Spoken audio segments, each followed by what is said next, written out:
एक आदमी ले लो सब। छोड़ दो मेरे को, छोड़ दो ना, छोड़ दो मुझे, छोड़ दो भाई, मैं छोड़ दे।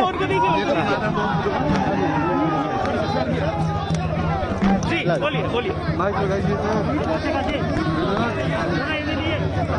भाई दे देगा ना, पट नहीं पाएंगे हो।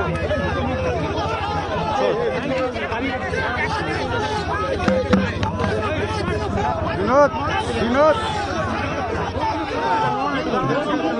ओके ना, आप पकड़ो इसको, आप पकड़िए, आप पकड़िए बस जी अमित जी माइक ऊपर करने पहले से थोड़ा उठाइए,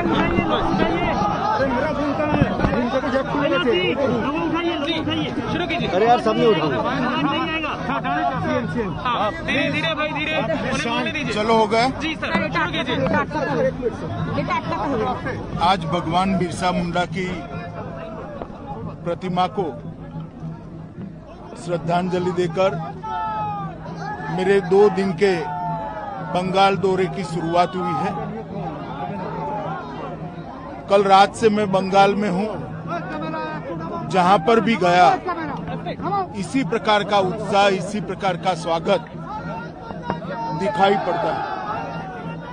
एक और तो ममता सरकार के प्रति भयंकर जनाक्रोश दिखाई पड़ता है, और दूसरी ओर श्री नरेंद्र मोदी के प्रति एक आशा और श्रद्धा दिखाई पड़ती है कि बंगाल के अंदर परिवर्तन श्री मोदी जी के नेतृत्व में ही आ सकता है। जिस प्रकार से दारुण गरीबी के अंदर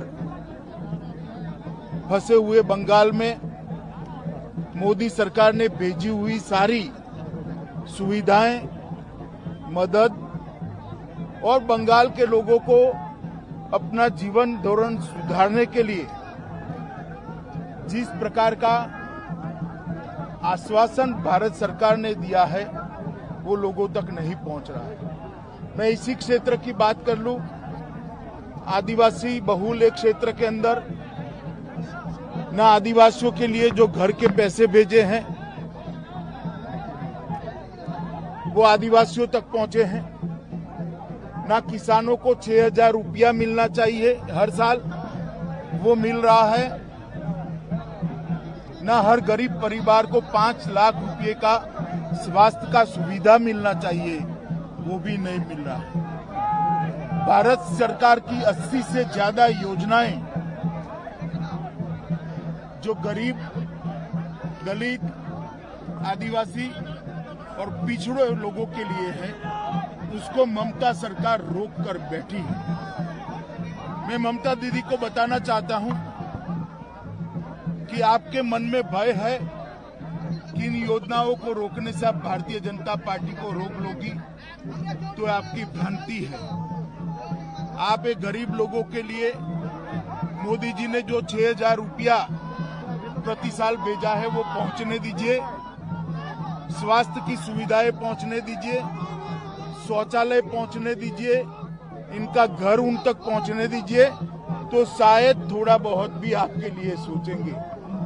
जिस प्रकार का दमन का चक्र विशेषकर भारतीय जनता पार्टी के कार्यकर्ताओं के ऊपर ममता सरकार ने चलाया है, मैं निश्चित रूप से देख रहा हूं कि ममता सरकार का मृत्युगंठ बच चुका है।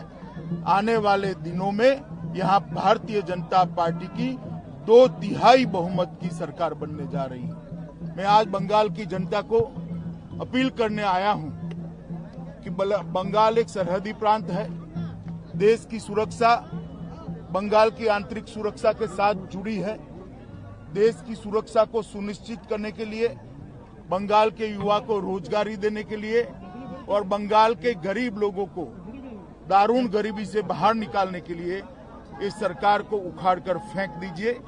एक मौका भारतीय जनता पार्टी को दीजिए।